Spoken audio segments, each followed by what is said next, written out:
Hello children, welcome to असे education. आज हम करेंगे सीबीएसई की 7वें क्लास की हिंदी की किताब बाल महाभारत कथा का 21वां चैप्टर अज्ञातवास। तो जो पांडव होते हैं वो 12 बरस का जो वनवास होता है उसको काटने के बाद जो 1 बरस का अज्ञातवास होता है तो वो सोचते हैं कि वो कहाँ बिताएंगे। मत्स्य देश के जो राजा हैं विराट, उनके यहाँ जाकर वो रहेंगे। फिर क्या होता है, सब पांडव जो होते हैं अपना अपना वेश बदलकर राजा विराट के यहाँ चाकरी करने चले जाते हैं। तो विराट ने उन्हें अपना नौकर बनाकर रखना उचित नहीं समझा। हर एक के बारे में उनका यही विचार था कि ये तो राज करने योग्य प्रतीत होते हैं। तो जब पांडव अपना वेश बदलकर राजा विराट के यहाँ जाते हैं तो जो राजा विराट होते हैं उनको देखकर उनको लगता ही नहीं है कि ये नौकर हैं, ये नौकरी करना चाहते हैं। उनको लगता है सबको देखकर कि ये तो राज करने योग्य प्रतीत होते हैं, क्योंकि वो सारे के सारे राजकुमार प्रतीत हो रहे थे और देखने में ऐसा लग रहा था किसी राजकुल से संबंधित हैं और राजकुल से वो ताल्लुक़ रखते हैं। तो जो विराट थे वो कहीं ना कहीं आशंकित थे, उनके मन में आशंका थी कि ये नौकर नहीं है। लेकिन जो पांडव होते हैं उनसे बहुत आग्रह करते हैं, उनसे विनती करते हैं, उनको विश्वास दिलाते हैं कि वो उनके यहाँ नौकरी करने आए हैं। तो जो राजा विराट होते हैं वो उनको अपनी सेवा में ले लेते हैं। तो जो पांडव होते हैं वो अपनी अपनी पसंद के कामों को नियुक्त कर लेते हैं। मतलब जो पांडव होते हैं उनके जो काम होते हैं पसंद के वो चुन लेते हैं। तो जो युधिष्ठिर होते हैं वो अपना नाम वहाँ पर कंक रखते हैं। कंक के नाम से विराट के वो दरबारी बन जाते हैं और राजा के साथ वो क्या करते हैं, चौपड़ खेलकर अपना दिन बिताने लगे, क्योंकि जो युधिष्ठिर थे उनको चौपड़ खेलना बहुत अच्छा लगता था। तो वो विराट के यहाँ जाकर अपना नाम कंक रख लेते हैं और जो विराट थे उनके साथ वो क्या करते हैं, चौपड़ खेलना शुरू कर देते हैं। चौपड़ खेलकर वो दिन बिताने लगते हैं। और जो भीमसेन थे वो काफ़ी बलशाली थे, तो वो अपना नाम जो है वो बल्लभ रखते हैं। और जो भीमसेन थे उन्हें खाने का भी बहुत शौक़ था, तो वो रसोइये का मुखिया बन जाते हैं। और जो बलवान थे इसी वजह से वो क्या करते थे, जो पहलवान होते थे मशहूर पहलवान, उनके साथ कुश्ती भी लड़ते थे और जो हिंसक पशु होते थे उनको अपने वश में करके राजा का दिल बहलाया करते थे।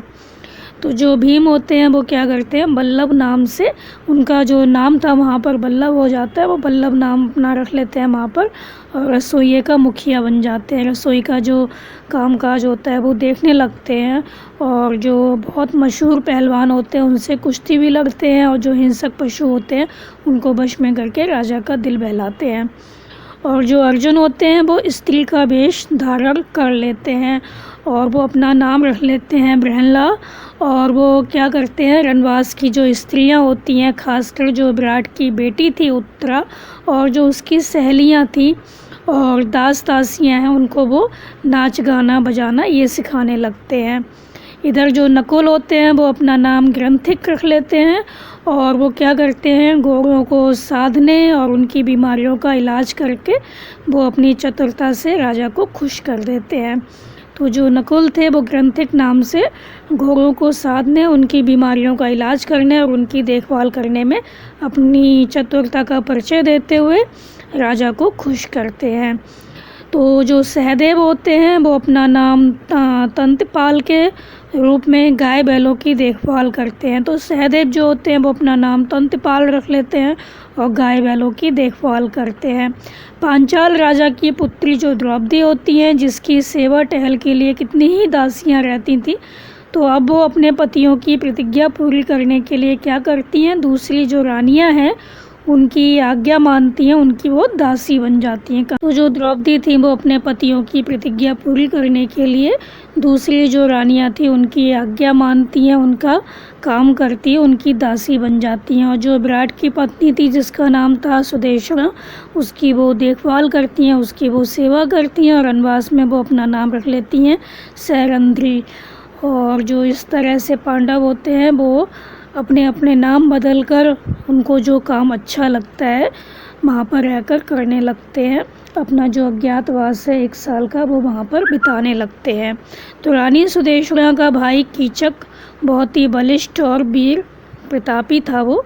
तो रानी सुदेशना का जो भाई था वो बहुत ही क्या था, बलिष्ठ था, बलशाली था, बहुत प्रतापी वीर था। तो मत्स्य देश की सेना का वही नायक बना हुआ था और अपने कुल के लोगों को साथ लेकर कीचक ने क्या किया, बूढ़े विराट राज की शक्ति और सत्ता में खूब वृद्धि की थी। तो कीचक की धाक लोगों पर जमी हुई थी। सबको पता था जो कीचक है बहुत बलिष्ठ है, बहुत वीर है। तो लोग कहा करते थे कि मत्स्य देश का राजा तो कीचक है, विराट नहीं। तो वो इतना अधिक बलशाली था, इतना अधिक वीर था, तो हर कोई जो कीचक था उसको ही मत्स्य देश का राजा मानते थे। तो यहाँ तक कि स्वयं विराट भी कीचक से डरा करते थे। जो विराट थे वो स्वयं भी कीचक से डरते थे। तो उसका वो कहा मानते, जो वो कहता था वही करते थे। तो जब से पांडवों के 12 बरस के वनवास की अवधि पूरी हुई थी, तभी से दुर्योधन के गुप्तचरों ने पांडवों की खोज करनी शुरू कर दी थी। तो जो वो पांडव होते हैं उनका जो 12 बरस का वनवास था वो पूरा हो गया था। अब उनकी जो 1 बरस की अज्ञातवास की अवधि थी वो उनको बितानी थी। तो जो दुर्योधन होता है वो यही सोच रहा था कि जो पांडव हैं उनका किसी तरह से पता चल जाए, ताकि उनको 12 बरस का जो वनवास है फिर से भुगतना पड़े। तो वो उनकी खोज में लगा हुआ था। इन्हीं दिनों हस्तिनापुर में कीचक के मारे जाने की खबर फैल गई। इन्हीं दिनों क्या होता है, हस्तिनापुर में कीचक के मारे जाने की खबर फैल जाती है। लोगों को पता चल जाता है कीचक जो है वो मारा गया है, जो कि इतना ताकतवर था। तो ये खबर पाते ही जो दुर्योधन था उसका माथा ठनका। उसको लगा कि हो ना हो कीचक का वध है वो किसने किया होगा, भीम ने ही किया होगा। क्योंकि कीचक जो है बहुत बलिष्ठ है, बलशाली है, बहुत वीर है, उसको कोई मार नहीं सकता सिवाय भीम के। यह दुर्योधन का अनुमान था। तो जो दुर्योधन था इस तरह से अनुमान लगा रहा था कि हो ना हो, जो दुर्योधन था वो ये सोच रहा था कि ये जो काम है वो भीम का है। उसने अपना यह विचार जो था वो राजसभा में प्रकट करते हुए कहा, मेरा ख्याल है कि पांडव विराट के नगर में ही छिपे हुए हैं। तो जो दुर्योधन होता है वो कहता है कि मुझे तो यही ठीक लगता है कि मत्स्य देश पर क्या करना चाहिए, हमला कर देना चाहिए। क्योंकि यदि पांडव वहाँ होंगे तो निश्चय ही विराट की तरफ से हमसे लड़ने आएंगे। तो जो दुर्योधन था वो अपना दिमाग लगा रहा था। उसको लग रहा था कि कीचक जो है इतना बहादुर था, उसको मारने वाला सिर्फ भीम ही हो सकता है। तो उसको पता चल गया था ये कहीं ना कहीं कि जो पांडव हैं वो विराट के नगर में ही छिपे हुए होंगे। तो हमें क्या करना चाहिए, वहाँ पर हमला कर देना चाहिए। और अगर हम हमला करते हैं तो युद्ध करने के लिए जो पांडव हैं वो विराट की तरफ से हमसे अवश्य ही लड़ने के लिए आएंगे। यदि हम अज्ञातवास की अवधि पूरी होने से पहले ही उनका पता लगा लेंगे तो शर्त के अनुसार उन्हें 12 बरस के लिए क्या करना पड़ेगा, फिर से वनवास जाना पड़ेगा। फिर से उन्हें 12 बरस का वनवास होगा।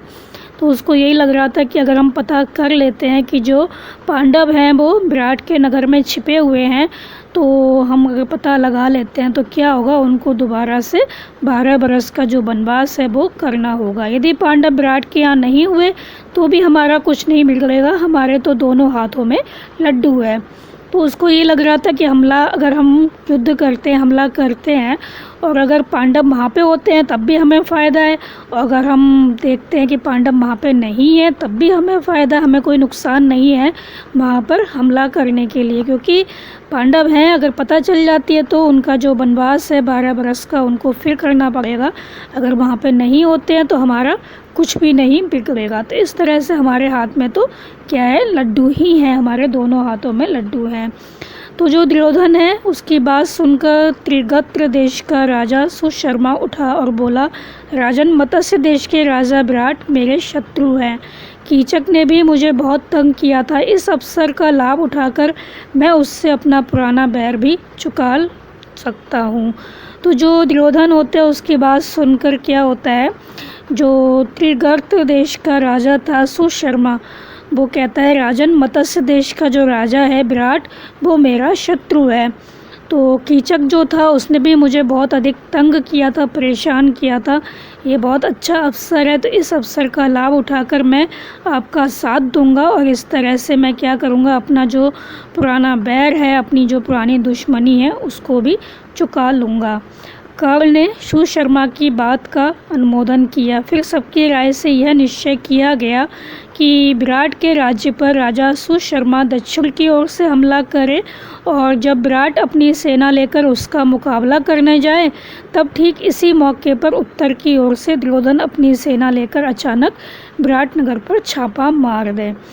तो जो कर्ण होता है वो सुशर्मा की जो बात होती है उसका अनुमोदन करता है, उसको मान लेता है, ठीक कहता है, उसको कहता है कि हाँ स्वीकार कर लेता है। फिर सबकी राय से ये निश्चित होता है कि विराट के राज्य पर जो राजा सुशर्मा है वो दक्षिण की ओर से हमला करेगा और जब विराट अपनी सेना लेकर उसका मुकाबला करने जाएगी तब ठीक इसी समय मौके का फ़ायदा उठाकर उत्तर की ओर से जो दुर्योधन है वो अपनी सेना लेकर क्या करेगा, अचानक विराटनगर में छापा मार देगा।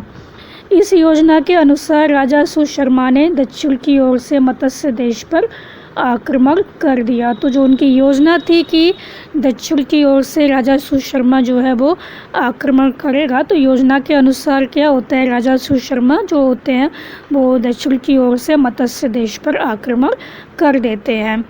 अब मत्स्य देश के दक्षिणी सिरे पर त्रिगर्तराज की सेना छा गई और गायों के झुंड सुशर्मा की सेना के कब्जे में आ गए। तो मत्स्य देश के दक्षिण से क्या होता है, जो सुशर्मा होता है वो आक्रमण करता है। तो मत्स्य देश के दक्षिणी हिस्से पर त्रिगर्तराज की जो सेना थी वो छा जाती है और गायों के झुंड जो होते हैं वो सुशर्मा की सेना के कब्जे में आ जाते हैं। कंक मतलब जो युधिष्ठिर थे उन्होंने विराट को सांत्वना देते हुए कहा, राजन चिंता ना करें, मैं भी जो अस्त्र विद्या है वो सीखा हुआ हूँ। तो जो युधिष्ठिर थे उनको अस्त्र चलाना अच्छे से आता था, तो अस्त्र की जो विद्या थी उनको अच्छे से आती थी। तो जो युधिष्ठिर होते हैं वो कहते हैं कि जो उनका नाम कंक हो गया था वहाँ पे, उन्होंने कंक रख लिया था। विराट को सांत्वना देते हैं, उनसे कहते हैं कि राजन आप चिंता मत कीजिए, मैं भी अस्त्र विद्या में निपुण हूँ, मुझे भी आता है। तो मैंने सोचा है कि आपके रसोइये बल्लभ, अश्वपाल, ग्रंथिक और तंत्रपाल भी बड़े कुशल योद्धा हैं। मैं कवच पहनकर रथारूढ़ होकर युद्ध क्षेत्र में जाऊंगा। तो युधिष्ठिर जो थे वो कहते हैं कि आपका जो रसोइया है बल्लभ मतलब जो भीम है, अश्वपाल, ग्रंथिक और तंत्रपाल वो भी बहुत अच्छे कुशल योद्धा हैं। तो मैं कवच पहनकर रथ पे सवार होकर क्या करूँगा, युद्ध क्षेत्र में जाऊँगा। आप भी उनको आज्ञा दें कि रथारूढ़ होकर मेरे साथ चलें। सबके लिए रथ और शस्त्र अस्त्र की आज्ञा दीजिए। तो जो युधिष्ठिर होते हैं उनको तो पता ही था कि कैसे अस्त्र चलाते हैं, तो वो कहते हैं विराट से कि हम सब लोग जो हैं रथ पे सवार होकर युद्ध के मैदान में जाएंगे, आप हमको आज्ञा दीजिए, उनको आज्ञा दीजिए और हम क्या करेंगे, रथ पे सवार होकर वहाँ जाएंगे। आप उनको आज्ञा दीजिए कि वो भी रथ पे सवार होकर हमारे साथ चले। सबके लिए रथ और शस्त्र अस्त्र की आज्ञा दीजिए। तो यह सुनकर जो विराट थे वो बहुत खुश हो गए, प्रसन्न हो गए। उनकी आज्ञा अनुसार चारों वीरों के लिए क्या होता है, फिर रथ तैयार होते हैं और अर्जुन को छोड़कर बाकी चारों पांडव उन पर चढ़ के विराट और उनकी सेना समेत सुशर्मा से लड़ने चले गए। तो ये चारों जो पांडव थे वो क्या करते हैं, रथ पे सवार होते हैं। अर्जुन जो होते हैं वो तो स्त्री बने हुए थे तो वो नहीं जाते, महिला बने हुए थे तो वो नहीं जाते हैं, क्योंकि पता चल जाता कि एक महिला कैसे जाएगी युद्ध करने के लिए, तो अर्जुन नहीं जाते। तो चारों पांडव जो होते हैं रथ पे सवार होकर और विराट और उनकी सेना के साथ सुशर्मा से लड़ने के लिए चले जाते हैं। राजा सुशर्मा और विराट की सेनाओं में फिर क्या होता है, घोर युद्ध होता है। जब राजा विराट बंदी बना लिए गए तो उनकी सारी सेना क्या होती है, तितर बितर हो जाती है, इधर उधर बिखर जाती है। सैनिक जो होते हैं वो भागने लगते हैं और यह हाल देखकर युधिष्ठिर भीमसेन से कहते हैं, भीम विराट को अभी छुड़ा कर लाना होगा और सुशर्मा का दर्प चूर करना होगा। तो जब विराट को बंदी बना लिया जाता है तो विराट की ये हालत देखकर जो युधिष्ठिर होते हैं वो भीम से कहते हैं, भीम तुमको अभी जाकर क्या करना होगा, विराट को छुड़ा कर लाना होगा, उनको आज़ाद करवाना होगा और सुशर्मा का जो ये घमंड है उसको चूर करना होगा। यदि तुम सदा की भांति सिंह की सी गर्जना करने लग जाओगे तो शत्रु तुम्हें तुरंत पहचान लेंगे, इसलिए सामान्य लोगों की भांति रथ पर बैठकर और धनुष बाण के सहारे लड़ना ठीक होगा। तो उनको एक तरफ अपनी जो पहचान थी वो भी छुपानी थी। तो जो युधिष्ठिर होते हैं वो कहते हैं अगर तुम हमेशा की तरह शेर के समान गरजते हुए जाओगे तो लोगों को पता चल जाएगा कि तुम भीम हो, इसलिए सामान्य लोगों की तरह तुम्हें क्या करना है, रथ पर बैठकर और धनुष बाण के सहारे युद्ध करना है, लड़ना होगा तुमको, यही ठीक रहेगा। अब क्या होता है, आज्ञा मानकर जो भीमसेन होते हैं रथ पर से जो सुशर्मा होता है उसकी सेना पर बाणों की बौछार करने लगते हैं। रथ पर बैठे बैठे ही बाणों की बौछार करने लगते हैं। थोड़ी देर की लड़ाई के बाद भीम ने क्या किया, विराट को आज़ाद करवा लिया और सुशर्मा को कैद कर लिया। सुशर्मा की पराजय की खबर जब विराटनगर पहुंची तो नगर वालों ने नगर को खूब सजाकर आनंद मनाया। अब क्या होता है, सुशर्मा को जब कैद कर लिया जाता है, सुशर्मा की पराजय की जो खबर थी, उसकी जो हार की खबर थी, जब विराटनगर में पहुंचती है तो नगर वाले जो है बहुत अधिक प्रसन्न हो जाते हैं, नगर को खूब सजाते हैं, खूब खुशियां मनाते हैं और विजयी राजा विराट के स्वागत के लिए शहर के बाहर चल पड़ते हैं। इधर नगर के लोग विजय की खुशियां मना रहे थे और राजा की बाट जो रहे थे, तो उधर फिर क्या होता है, उत्तर से जो दुर्योधन था, जैसी उसकी योजना थी, वो तबाही मचाने लगता है, वो आक्रमण कर देता है। तो जो राजकुमार उत्तर थे बहुत अधिक डरे हुए थे, कांप रहे थे, तो उन्होंने प्रहलाद से, प्रहलाद मतलब अर्जुन जो थे वो स्त्री के वेश में रथ में बैठे हुए थे, युद्ध नहीं कर रहे थे ताकि कोई उनको पहचान ना ले। तो वो प्रहलाद से कहते हैं, जो उत्तर होते हैं, कि मुझे बचाओ, इस संकट से मैं तुम्हारा उपकार हमेशा मानूंगा। तो इस प्रकार राजकुमार जो होते हैं उत्तर, उनको इस तरह से भयभीत और घबराया हुआ देखकर जो प्रहलाद मतलब जो अर्जुन होते हैं उनको समझाते हैं, उनसे कहते हैं कि तुम घबराओ मत, तुम सिर्फ क्या करो, घोड़े की जो रास है उसको संभाल लो। और इतना कहकर अर्जुन क्या करते हैं, जो उत्तर होता है उसको सारथी के स्थान पर बिठाकर जो रास होती है, घोड़े की जो लगाम होती है, उसके हाथ में पकड़ा देते हैं। तो राजकुमार जो होते हैं वो क्या करते हैं, रास को पकड़ लेते हैं। तो आचार्य द्रोण जो थे वो ये सब देख रहे थे दूर से, तो उनको विश्वास हो रहा था कि यह अर्जुन ही है, तो वो पहचान गए थे अर्जुन को। तो उन्होंने ये बात इशारे से भीष्म को बता दी थी कि ये अर्जुन है। तो यह चर्चा सुनकर जो दुर्योधन होता है वो कर्ण से कहता है, हमें इस बात से क्या मतलब कि यह औरत के वेश में कौन है, मान लें कि ये अर्जुन ही है, फिर भी हमारा तो उससे काम ही बनता है, शर्त के अनुसार उन्हें और 12 बरस का वनवास भुगतना पड़ेगा। तो ये सब चीज़ें जो थी वो दुर्योधन को भी पता चलती हैं कि जो औरत के वेश में बैठा हुआ है वो अर्जुन है। तो जो दुर्योधन होता है वो कर्ण से कहता है कि हमें इस बात से क्या मतलब कि ये औरत के वेश में कौन है, अगर हम ये मान भी लेते हैं कि अर्जुन है तो भी इससे हमारा ही फ़ायदा होगा, हमारा ही काम बनेगा, क्योंकि शर्त के अनुसार हमने उसको पहचान लिया है और शर्त के अनुसार उन्हें और 12 बरस का वनवास भुगतना पड़ेगा। फिर क्या होता है, जो अर्जुन होते हैं वो कौरव सेना के सामने जो रथ था उसको लाकर खड़ा कर देते हैं और जो अर्जुन होते हैं वो गांडीव संभाल लेते हैं, अपना जो धनुष था उसको संभालते हैं, उस पर डोरी चढ़ाते हैं और 3 बार जोर से टंकार करते हैं। तो जो कौरव की सेना होती है, टंकार की जो ध्वनि होती है उससे सचेत हो भी नहीं पाती अभी कि अर्जुन ने क्या किया, खड़े होकर शंख की ध्वनि की, जिससे कौरव सेना थी वो थर्रा उठती है, कांपने लगती है और वहाँ पर क्या होता है, खलबली मच जाती है कि पांडव आ गए। तो यहाँ पे हमारा जो चैप्टर है वो ख़त्म हो गया। इस चैप्टर में यही बताया गया है कि जो पांडव होते हैं वो क्या करते हैं, वेश बदलकर जो विराटनगर के राजा हैं उनके यहाँ जाते हैं और उनके यहाँ रहते हैं। तो जो दुर्योधन था उसको कहीं ना कहीं शक हो जाता है, क्योंकि जो कीचक था उसका वध हो जाता है, जो कि बहुत बलिष्ठ था, बलशाली था, वीर था। तो उनको इस बात का शक होता है कि हो ना हो जो पांडव हैं वो विराटनगर में ही छिपे हुए हैं। तो जो दुर्योधन होता है वो एक चाल चलता है और वहाँ पर युद्ध की घोषणा कर देता है, वहाँ पर उनको ऊपर आक्रमण कर देता है। लेकिन अंत में जो पांडव लोग होते हैं, पांडव सेना होती है, वो क्या करती है, दुर्योधन की सेना के सामने आ खड़ी होती है। तो जो कौरव सेना होती है वो घबरा जाती है, कांपने लगती है, उनमें खलबली मचती है कि पांडव आ गए। तो बच्चों आप इस चैप्टर को अच्छे से समझकर याद कर लीजिए और हमारे चैनल असाई एजुकेशन को लाइक कीजिए, सब्सक्राइब कीजिए और शेयर करना बिल्कुल मत भूलिए। Thank you.